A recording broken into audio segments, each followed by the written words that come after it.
সরকার পরিবর্তন হয়েছে। তেহট্ট বিধানসভার পরিবর্তন।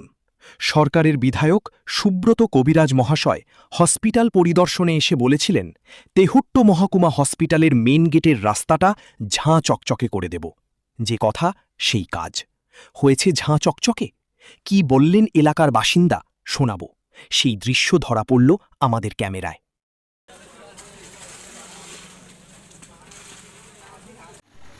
দেখা যাচ্ছে দীর্ঘদিন খারাপ রাস্তা, এমএলএ এসে প্রতিশ্রুতি দেওয়ার পরেই হচ্ছে। এখানে সাধারণ লোকের বক্তব্য, আপনি কি বলবেন? অ্যাকচুয়ালি এর আগে যে সরকার ছিল, কাটমানি সরকার, এরা জনগণের কথা শোনেনি। হসপিটাল এটা ইমার্জেন্সি রাস্তা, বারংবার আমরা জনসাধারণ আবেদন জানিয়েছি এই রাস্তাটা ঠিক করতে হবে, কিন্তু করেনি। কিন্তু বর্তমান যে সরকারের তেহট্ট বিধানসভার সম্মানীয় যে এমএলএ সম্মানীয় সুব্রত কবিরাজ মহাশয়, উনি যে প্রতিশ্রুতি দিয়েছিলেন তার ফলস্বরূপ আজকে আমাদের তেহট্ট মহকুমার হসপিটালের সামনের যে রাস্তা ঝাঁ চকচকে করে দিয়েছে।